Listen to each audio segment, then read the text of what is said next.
A mí, la verdad es que me ha asombrado bastante el hecho de que cuando uno lee columnas en el diario, cartas al director, comentarios en la radio de expertos, de politólogos, etcétera, para explicar lo que está ocurriendo en las elecciones o lo que ha ocurrido en las elecciones que acaban de pasar, generalmente toman las elecciones como un punto aislado dentro de la realidad chilena, hacen una especie de análisis electoral. Y yo la verdad es que creo que esto es un error. Yo creo que para entender lo que está pasando hay que englobar esto en la crisis que estamos viviendo hoy día en Chile. Para mí, lo que ocurrió el 18 de octubre, lo que ocurrió en el plebiscito, lo que ocurrió en las elecciones hace un mes atrás, que terminaron el domingo pasado con la segunda vuelta de gobernadores, está todo dentro de una misma lógica y se explica por las mismas razones. Y por eso creo que para entender lo que está ocurriendo y para hacer un análisis eh, un poquito más preciso de lo que viene en el futuro, creo que hay que entender qué es lo que está pasando en Chile. Y si yo tuviera que resumir en una palabra lo que está pasando en Chile, yo me robaría una frase de un autor francés que se llama Maurice Druon, que escribió un libro que leí cuando era chico, que tiene 7 tomos y que lo releí hace algunos años atrás, que se llama Los Reyes Malditos. Y en Los Reyes Malditos, en el primer tomo, antes que parta el relato de esta novela histórica sobre la Francia del siglo XII, XIII, hay una frase de Maurice Druon que dice que en esa época, y la frase dice algo así como, Francia era grande y los franceses desdichados. Eh, yo me robo esa frase y creo que eso puede englobar muy bien lo que está ocurriendo hoy día en Chile. Chile es un país que ha progresado inmensamente en los últimos 40 años.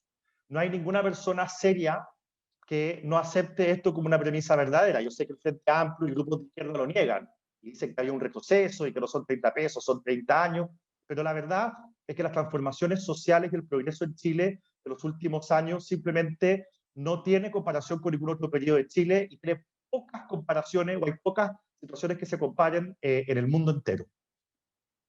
Eh, pero lamentablemente muchas familias chilenas que ven este enorme progreso, que ven las mejoras en infraestructura, que ven cómo el país ha progresado, cómo es cada vez más influyente en el concepto internacional, cómo la economía se robustece, cómo muchas personas han salido de la pobreza.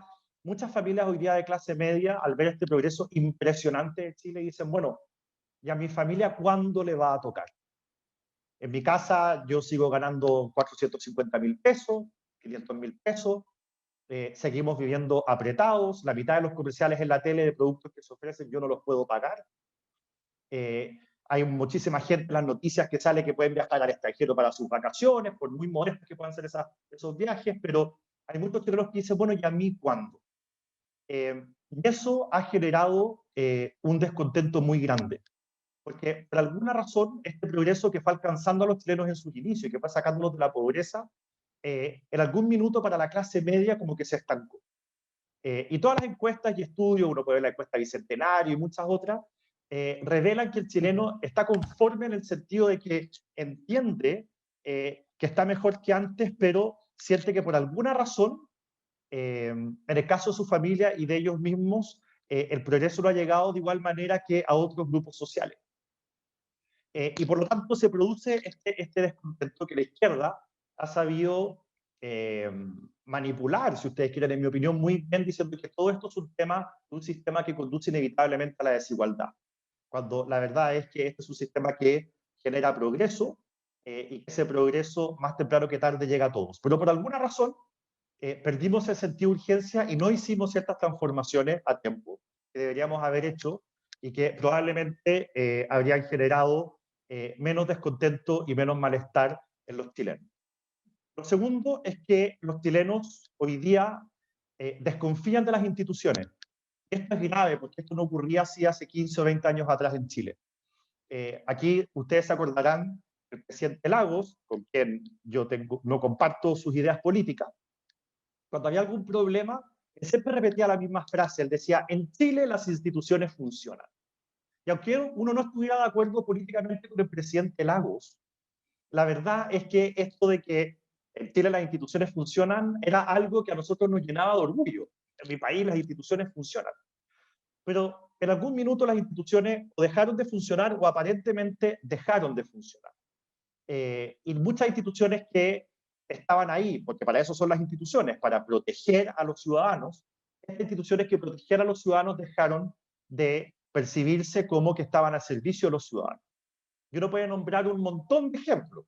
La justicia, que hoy día los chilenos perciben que lo que hace es liberar inmediatamente a las personas que cometen algún crimen, los empresarios que se coluden, los políticos que financian sus campañas de manera irregular, el ejército que se robó una cantidad de plata absurda, carabineros que en la operación Huracán inventó pruebas para tratar de incriminar a algunas personas sin tener ninguna prueba, el servicio de impuestos internos que se usó de mala manera en el gobierno de la presidenta Bachelet para perseguir a los enemigos políticos, el Congreso que solamente se preocupa de sus temas y lo sacan rápido, mientras muchas otras leyes duermen en el sueño de lo justo, los sacerdotes que resulta que durante décadas llevaban abusando a algunos niños, en fin. Al final, en los últimos años, las personas se han ido dando cuenta de que las instituciones parece que no funcionaban y que esas instituciones que estaban ahí para defenderlos no estaban haciendo su pega. Y lo grave de esto es que las instituciones solamente pueden funcionar si cuentan con la legitimidad que le da la confianza a la ciudadanía. En otras palabras, ¿cómo un carabinero puede hacer bien su pega si no se le respeta en la calle? ¿Cómo el Banco Central, que todavía se cree en el Banco Central, puede hacer bien su pega si hay una desconfianza en lo que el Banco Central va a hacer y entonces me pongo a comprar dólares porque no tengo fe en cómo va a ser la política monetaria del Banco Central?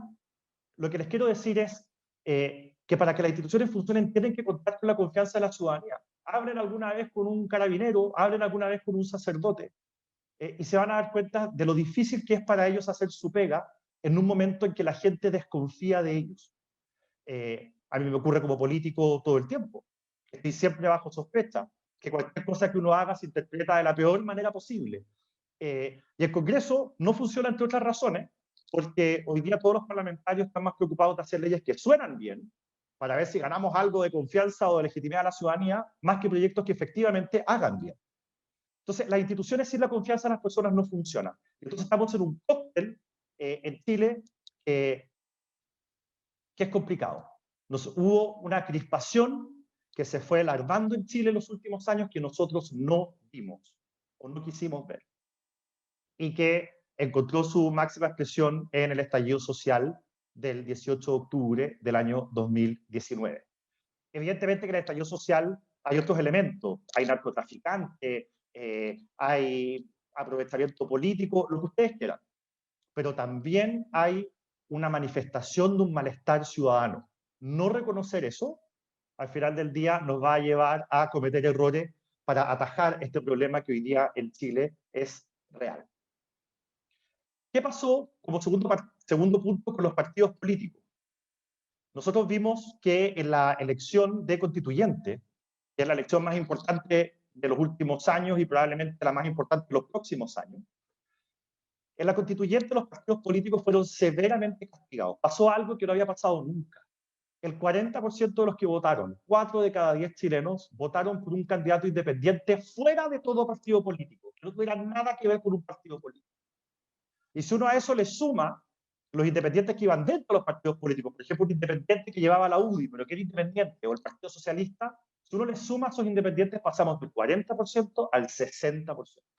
Es decir, 6 de cada 10 chilenos votaron por un candidato independiente. Y le vamos, la principal fuerza de derecha, que fue en la constituyente unida con el Partido Republicano, sacó el 21% de los votos, 20,5 para ser preciso. La exconcertación, que se unió en una lista, la DC, el PS, el Partido Radical, el PPD, a eso le sumaron el PRO, le sumaron otras fuerzas más chicas, que la concertación que durante casi 30 años ganaron todas las elecciones, de diputados, de senadores, de presidentes, de alcaldes, de concejales, esa concertación sacó el 14,5% de los votos. Es decir, entre Chile Vamos, por el Partido Republicano y la exconcertación apenas alcanzamos el tercio. Eso es una crisis de los partidos políticos que es muy brutal, y la verdad es que hay que hacerse cargo de esa ilegitimidad que hoy día las personas ven en los partidos políticos, que son los que le dan estabilidad al sistema político en cualquier país. Ahora, ¿por qué se produce este desfonde, este castigo a los partidos políticos? Bueno, en parte se explica porque con esta desconfianza que hay en las instituciones llamadas en el fondo a sostener la política son los partidos políticos, y ese desprestigio a las instituciones y esa desconfianza también alcanza a los partidos políticos. Pero no solamente eso. Los partidos políticos traicionaron, y ahora lo pongo en primera persona, traicionamos la confianza a los electores. Ocurre que muchas personas de izquierda moderada votaron por partidos de izquierda moderada y resulta que sus parlamentarios se comportan como de extrema izquierda. Y hoy día un DC no ve mucha diferencia en el Congreso entre un DC y un Frente Amplista. Y resulta que la gente que votó por parlamentarios de derecha, que esperaba que sus parlamentarios se comportaran como parlamentarios de derecha, se terminan comportando como parlamentarios de izquierda moderada. Y no ve ninguna diferencia entre el parlamentario por el cual votó y un parlamentario que en el pasado podría haber sido de la DC o del PPD. Esa traición de los políticos a su propio electorado, por supuesto que también genera una deslegitimidad, una desconfianza que es brutal. Y por último, los partidos políticos también sufren un tremendo revés porque en los últimos años hemos perdido la capacidad de llegar a acuerdos. Hay muchos estudios cuantitativos y también cualitativos, que son todos públicos, que muestran una cosa que es bien interesante. Lo que más valoran los chilenos en un liderazgo político, por ejemplo, el presidente de la República o los presidentes de partidos políticos, no es su disposición a llegar a acuerdos. Lo que más valoran es su capacidad de llegar a acuerdos. Es decir, que esos acuerdos se materialicen, que esos acuerdos se concreten. Los chilenos hoy día no le creen mucho a las personas que dicen hay que dialogar, ya estamos abiertos al diálogo, la palabra diálogo, por Dios, que sale en todos los debates de todos los temas. Lo que los chilenos hoy día valoran es tener líderes que sean capaces de llegar a acuerdos y que esos acuerdos se produzcan. Y nosotros hemos visto en los últimos años, particularmente en los últimos 4 años, una incapacidad absoluta de llegar a acuerdos. Y eso ha sido culpa de la oposición, que ha sido bastante obstruccionista, y también culpa del oficialismo, que ha sido muy poco dialogante. Y nosotros tenemos que corregir lo que a nosotros nos corresponde. El tercer punto, bueno, ¿qué pasó en particular con la derecha? ¿Por qué el presidente Piñera sale electo? Con una votación impresionante en segunda vuelta, más de lo que había obtenido la presidenta Bachelet en sus 2 elecciones, más de lo que había recibido cualquier candidato presidencial en segunda vuelta. ¿Por qué el presidente Piñera logra ese tremendo triunfo y 3 años después tenemos el revés gigantesco que tenemos? ¿Qué pasó entre medio? Y la verdad es que la clase media, que es la que nos dio ese triunfo tan importante hace ya 4 años, es la misma que hoy día nos dio la espalda. Y la razón por la cual nos dieron la espalda es porque ellos sintieron que nosotros les habíamos dado la espalda primero. Déjenme decirles lo obvio. En el último año, nosotros hemos tenido una crisis sanitaria, producto ha producido una crisis económica que ha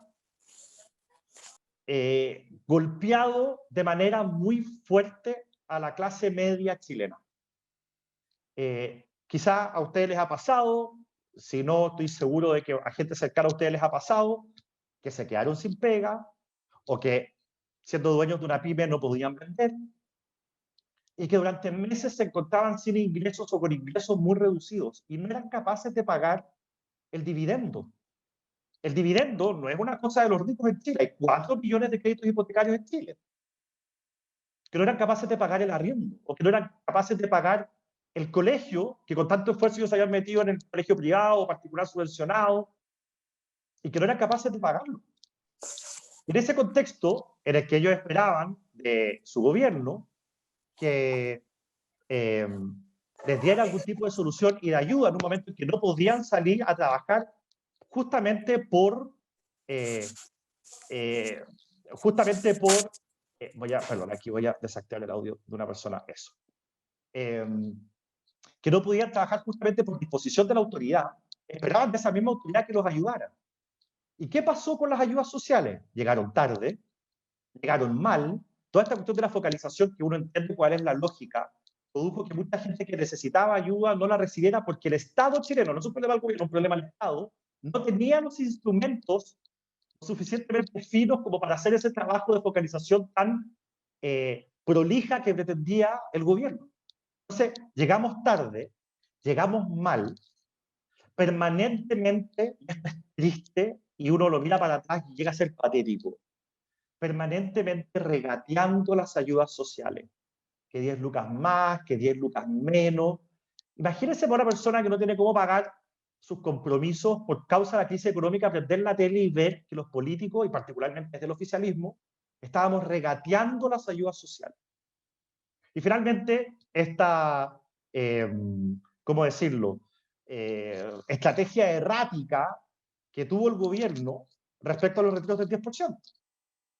Que sí, pero no, pero después se aprobó, pero no voy al TC en el primero, en el segundo voy yo y presento un proyecto, en el tercero, esta vez sí voy al TC. O sea, en cada uno de los 3 proyectos el gobierno tomó una actitud distinta. Entonces, la percepción que tuvo la gente es que nosotros estábamos del lado de quién sabe quién, pero no de ellos, no de sus necesidades. Y eso es evidentemente algo que nos golpeó muy duro, y que afectó de manera muy decisiva en las elecciones que se produjeron hace un mes atrás. Esto en particular con el tema de la crisis económica y la crisis sanitaria, pero si uno lo ve en términos más generales, digamos las cosas como son, y acá la crítica, la autocrítica, perdón, puede ser un poco brutal, pero nosotros, la derecha, hemos abandonado nuestra vocación transformadora. Fueron nuestras ideas las que transformaron este país. Fueron nuestras ideas las que hicieron de Chile el país que es hoy día, que pasó de ser el segundo país más pobre en Latinoamérica hace 50 años atrás o 40 años atrás al más rico, al país con prácticamente más pobres en Latinoamérica, al país con menos pobres. Nuestras ideas. La vocación de la derecha es una vocación transformadora. Si nosotros somos los que tenemos las ideas para poder sacar al país adelante, no la izquierda. Pero por alguna razón, hoy día la gente no nos ve con esa vocación transformadora, que fue probablemente lo que hizo que ganara el presidente Piñera. Nos ve con una especie como de guardianes de lo que hay. De lo que hay. Lo que hay en algunos aspectos es bueno, y hay cosas que hay que mantener, y en algunos aspectos hay cosas que hay que cambiar, que no están resultando. Y sin embargo, hoy día la única cara que muestra la derecha es guardianes de lo que hay. La izquierda dice guardianes del modelo, guardianes de los empresarios. Ellos nos ponen los rótulos que a ellos les conviene. Pero digamos las cosas como son. ¿Se ha notado la vocación transformadora de la derecha en los últimos años? Yo creo que no. En particular la UDI, que es el partido al que yo pertenezco, el partido por el cual yo soy diputado. La UDI se hizo fuerte en las poblaciones y lograba acuerdos con la concertación que hacían transformaciones. Las transformaciones que se produjeron durante los 20 años de la concertación fueron posibles porque la UDI concurrió a esos acuerdos, mejoró esas políticas públicas y logramos que el país progresara. ¿Alguien se puede acordar del último acuerdo transformador en el cual nosotros participamos? Yo, para ser franco, por lo menos desde que soy diputado no he visto ni uno. Ni uno. Entonces, esa UDI popular, con vocación social y transformadora, iba creciendo. Esta UDI de hoy día, con vocación de dique, está chica. Porque la UDI en particular no tiene vocación de dique. Y como no tiene vocación de dique, esa pega, la de dique, la hacemos mal. La hacemos muy mal. Ahora, en esta crisis que nosotros tenemos hoy día, como partidos o como sector de derecha, se está empezando a generar en el electorado de derecha un problema que a mí particularmente me asusta mucho. Y yo quisiera que mostrarles o contarles una historia que aquí me imagino que todos conocen, pero creo que es importante sacar a colación para efectos de entender qué es lo que viene, qué es lo que tenemos que hacer y qué es lo que no tenemos que hacer. Entonces, si ustedes me permiten, les voy a compartir pantalla un segundo solamente para mostrarles una cosa que que quizás les haga sentido. Esto va a durar 1 minuto solamente. Muchos de ustedes recordarán el famoso naranjazo. El naranjazo se le conoció a un fenómeno que destruyó a la derecha en los 60. Y fue más o menos el siguiente. Ustedes saben que en el año 64, en septiembre del año 64, se iba a producir la elección presidencial. Y habían 3 candidatos bien afectados. Había con mucha claridad 3 candidatos bien afectados. Estaba Eduardo Frei Montalva, de la Democracia Cristiana, estaba Salvador Allende, que iba por el Partido Socialista, estaba Julio Durán, que era el candidato de derecha, que en ese momento agrupaba el Partido Radical, el Partido Liberal, el Partido Conservador.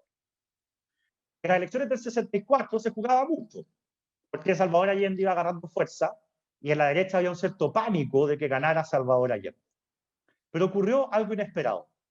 El 18 de diciembre del año 63, es decir, 9 meses antes de la elección presidencial, falleció Óscar Naranjo, que era un diputado del Partido Socialista por Curicó, y cuyo apellido le da el nombre a este fenómeno, el naranjazo. Óscar Naranjo fallece. En esa época, cuando un parlamentario fallecía, para rellenar el cupo se llamaba a una elección complementaria. Esto lo explica muy bien en un video que está dando vuelta un exdiputado, Gonzalo Arena, que aparte de ser una persona muy inteligente, es una persona muy culta, ha escrito de estos libros acerca de historia política. Se les llega el video, véanlo, en los primeros 5 minutos del video él explica esto. Bueno, fallece Óscar Naranjo y se produce esta elección complementaria en marzo del año 64, es decir, 6 meses antes de la elección presidencial. Más o menos la misma distancia que tenemos nosotros hoy día de la elección presidencial. Un poquito menos de lo que ocurrió con la mega elección de Asumé y la elección presidencial. ¿Y qué ocurrió en esa elección complementaria? Que fue en marzo del 64. Óscar Naranjo, el hijo del fallecido Óscar Naranjo, hijo, saca el 39% de los votos. El candidato de derecha, Rodolfo Ramírez, este también era un Ramírez de derecha, saca el 33% de los votos. Y Mario Fuenzalida, el candidato de la Democracia Cristiana, saca el 28% de los votos. En ese momento, en la derecha cundió el pánico. Cundió el pánico. Y tomaron una decisión muy radical. Ellos dijeron, si Óscar Naranjo Jr. sacó 39% en la elección de diputados en Curicó, es muy probable entonces que si se repite más o menos este resultado, el año 64 el ganador de la presidencial sea Salvador Allende. Y entonces la derecha, para evitar que llegara Salvador Allende al poder, deciden abandonar a Julio Durán como su candidato presidencial y deciden apoyar a Eduardo Frei Montalva para que derrotara a Salvador Allende. Bueno, aquí aparece la frase, ¿cierto?, de Eduardo Frei Montalva, de que no voy a cambiar una coma de mi programa ni por 1 millón de votos. Como diciendo, a mí que me apoye el que quiera, pero yo voy a traer mi programa y no lo pienso cambiar. Y entonces llegamos a la elección de septiembre del año 64. La derecha abandona a Julio Durán y apoya a Eduardo Frei Montalva. Y lo que ocurre el 4 de septiembre del 64 es que Eduardo Frei Montalva gana las elecciones presidenciales con el 56% de los votos. Salvador Allende obtiene lo mismo que había obtenido Óscar Naranjo en Curicó, 39% de los votos. Y Julio Durán, el candidato de derecha, abandonado por sus partidos políticos, obtiene el 5% de los votos. Acá, probablemente, muchas personas de derecha pensaron que lo que habían hecho había estado bien pensado y que con esto habían impedido que Salvador Allende, el Partido Socialista, llegara al poder. Pero ¿qué fue lo que ocurrió? Ocurrió que al año siguiente, el año 65, habían elecciones parlamentarias. Y en el Congreso en esa época, la Cámara de Diputados tenía 147 escaños, bien parecido a lo que tenemos hoy día, que son 155. 147 escaños. La derecha tenía hasta ese momento 47 escaños de los 147. Es decir, tenía 1/3 de los escaños en el Congreso. Y el año 65, la derecha obtiene lo siguiente. De los 147 escaños, la derecha obtiene 9. Baja de 47 a 9. El Partido Comunista, no estoy contando el Partido Socialista ni a otros partidos de izquierda, el Partido Comunista solo saca 18 escaños, el doble que la derecha unida. Y la DC obtiene 82 escaños, que es más de la mitad de los escaños que había en la Cámara de Diputados. Eso es más del doble de los 147 escaños. Y uno dice, bueno, ¿fue esta una buena estrategia? ¿Nos ayudó esto finalmente para evitar el desastre en el país? Nosotros ya sabemos lo que ocurrió en la elección siguiente, en la presidencial del año 70. Muchas personas hoy día, yo los oigo decir que hay que votar por la Yarna Proboste, de que hay que buscar una figura de una concertación moderada o de izquierda moderada para salvar al país, para volver a los dorados años 90, en el que la concertación gobernaba y nosotros apoyábamos desde la oposición. La historia nos demuestra que una estrategia de esa naturaleza lo único que va a lograr es pulverizar a la derecha. La solución no pasa por evitar que gane Daniel Jadwe. La solución pasa por tener un proyecto político de derecha como el que no hemos tenido en los dos últimos gobiernos del presidente Piñera. No es culpa del presidente Piñera solamente, es culpa también de nosotros los partidos políticos. No hemos gobernado con la vocación transformadora de la derecha. No hemos empujado nuestras ideas, sino que hemos gobernado un poco acomplejados, mirando hacia el centro, es justamente lo que no hay que hacer en la próxima elección presidencial, mirar hacia el centro. Nosotros vamos a crecer y vamos a lograr que este país progrese si nosotros somos capaces de tener nuestro propio proyecto y con eso encantar a los chilenos. ¿Cuál fue el error de la derecha el año 65? Cuando apoyó a Eduardo Frei Montalva. La verdad es que le traspasó una cantidad de votos brutal a la DC que luego no volvieron. La situación de ahora es distinta. Y déjenme decirles por qué es distinta. Primero porque en las últimas elecciones, el desastre de la derecha, porque fue un desastre, esos votos no se fueron a la DC. La DC tuvo un constituyente elegido, 1,5, porque hay uno que es independiente. No se fueron a el PPD. El PPD tuvo un constituyente electo, uno. Los votos de los partidos en general se fueron a un mundo independiente, que es por esencia volátil, que es por esencia líquido, para usar una palabra que hoy día está de moda. Y por lo tanto, son personas que, habiendo votado por el mundo independiente, pasado mañana pueden perfectamente votar por nosotros. No podemos dar por perdido la batalla antes de pelearla, porque esos votos no los hemos perdido.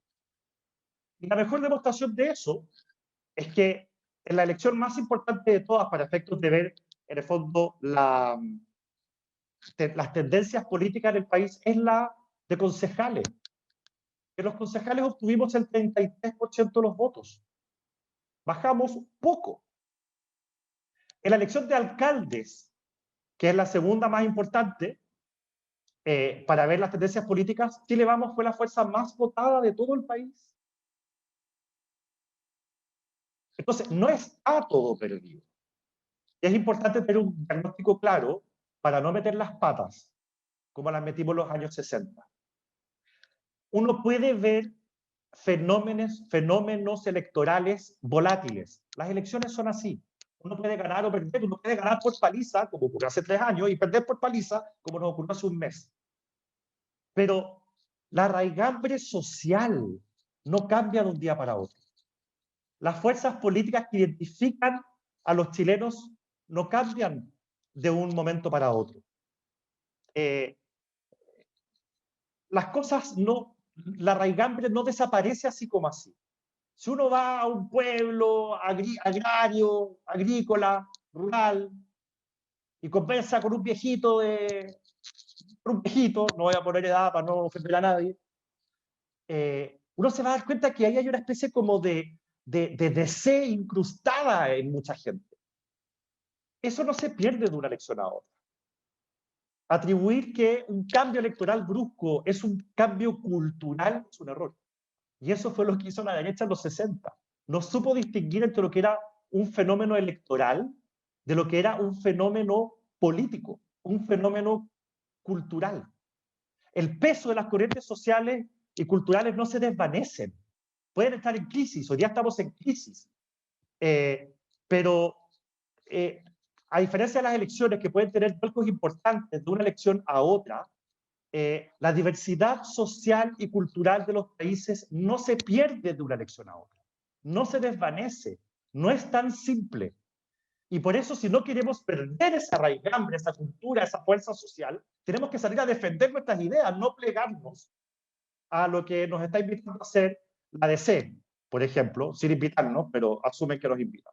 Pero voy a dejar a la derecha un momento al lado y voy a ir a los dos últimos puntos, que son más cortos, por supuesto. El cuarto punto, ¿cómo veo yo la constituyente? La veo relativamente incierta, pero no tan incierta.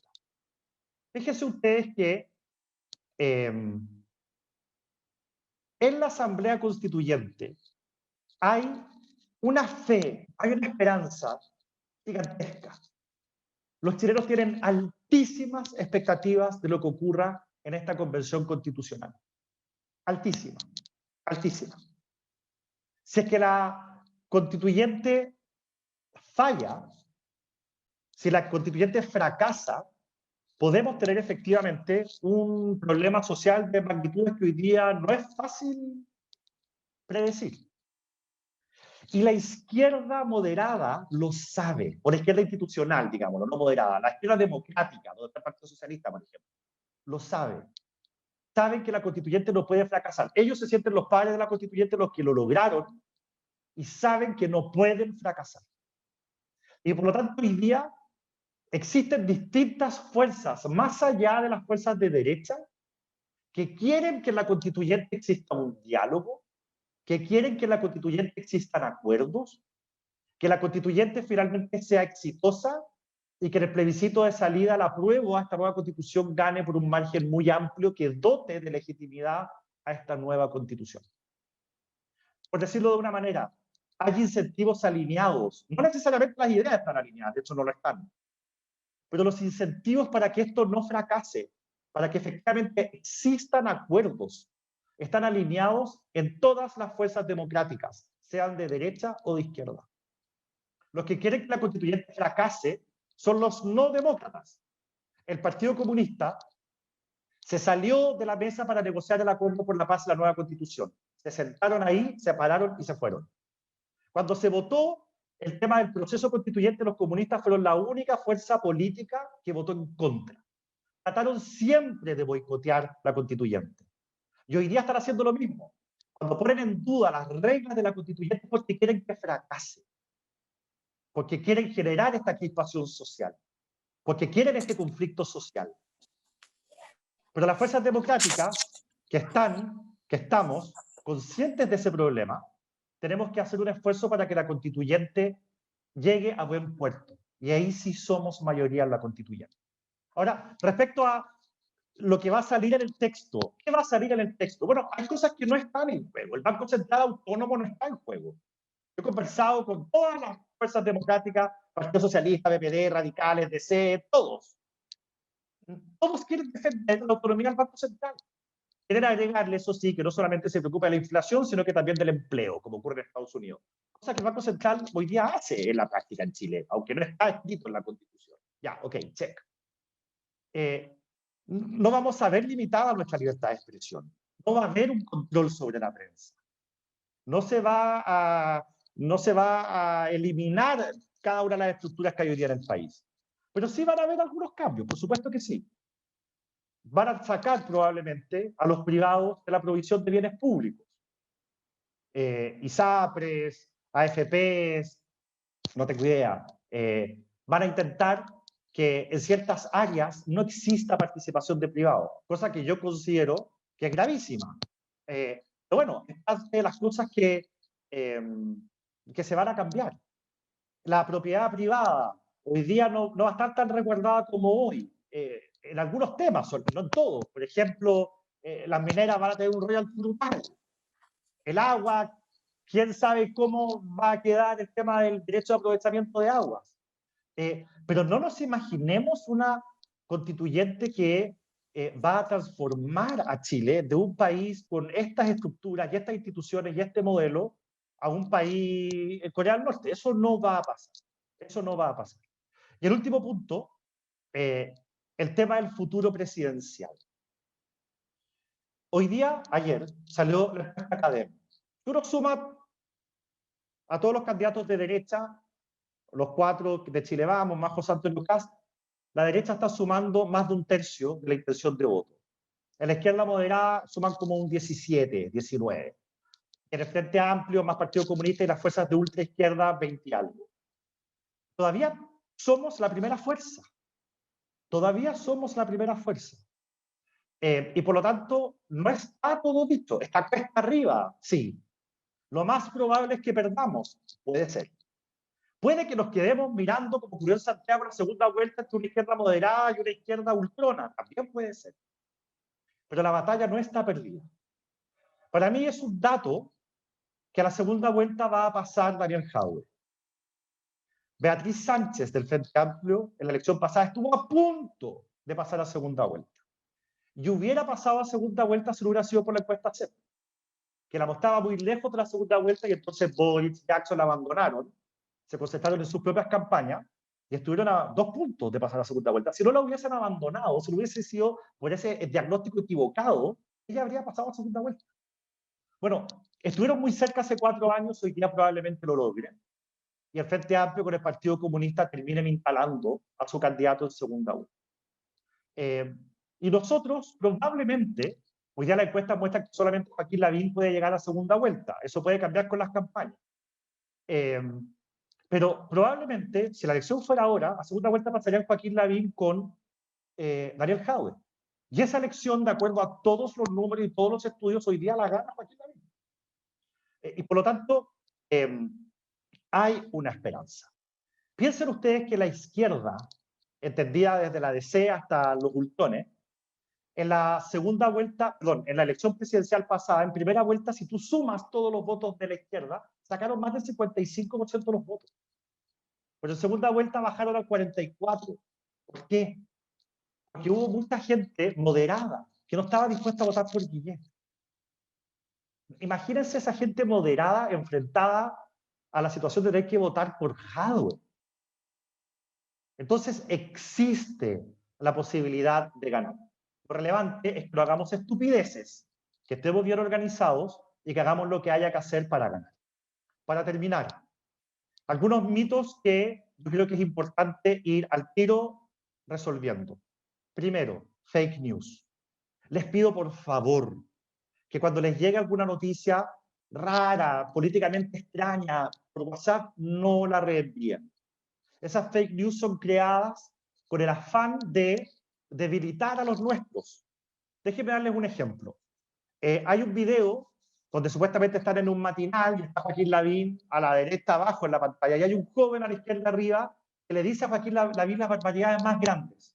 A mí ese video me ha llegado 17 veces. Mira que atroz, Guille, ahora ya no hay respeto por nadie, ¿qué está pasando en la televisión chilena? Mira cómo tratan a Joaquín Lavín.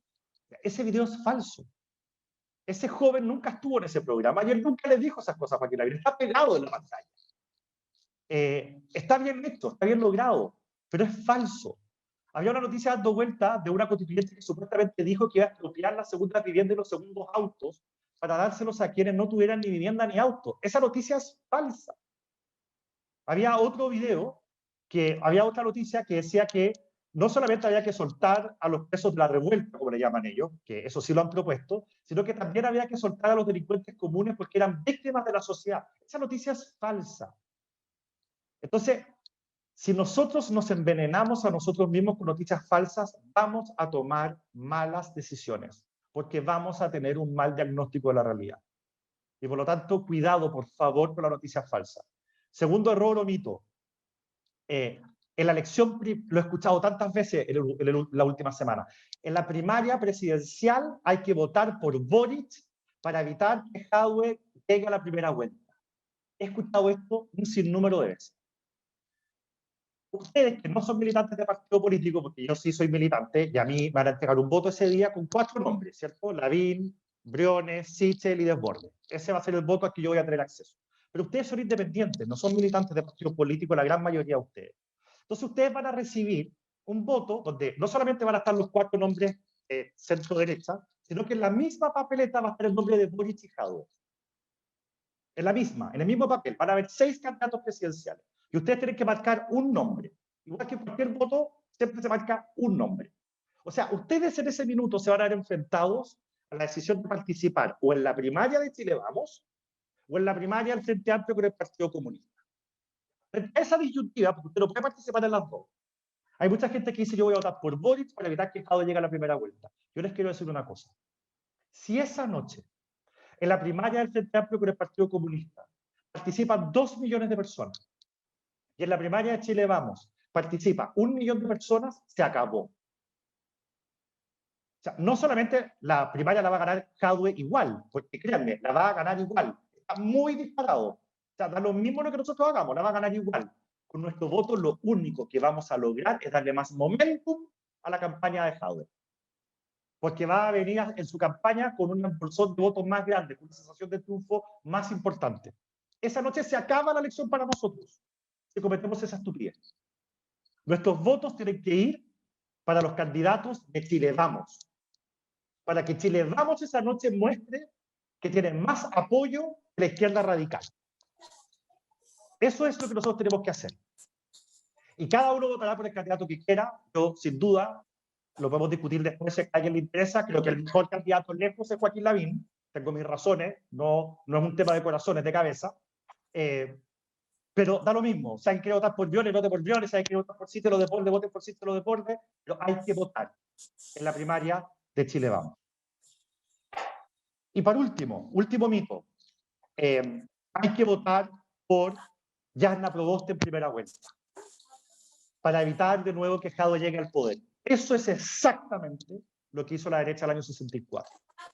Es exactamente lo que nos llevó a desaparecer del mapa político. Después de esa elección de diputados del año 65, en que sacamos 9 diputados de 147, gracias a la gracia de haber apoyado a Eduardo Frei Montalva, el 21 de mayo del 65, cuando se constituye el nuevo Congreso, y entran 9 de derecha solamente, de 147, el diputado Mario Palestro, en un momento de éxtasis, porque en este nuevo Congreso ya no hay gente de derecha, se para en la sala y grita, de la derecha no quedan más que unos cuantos momios.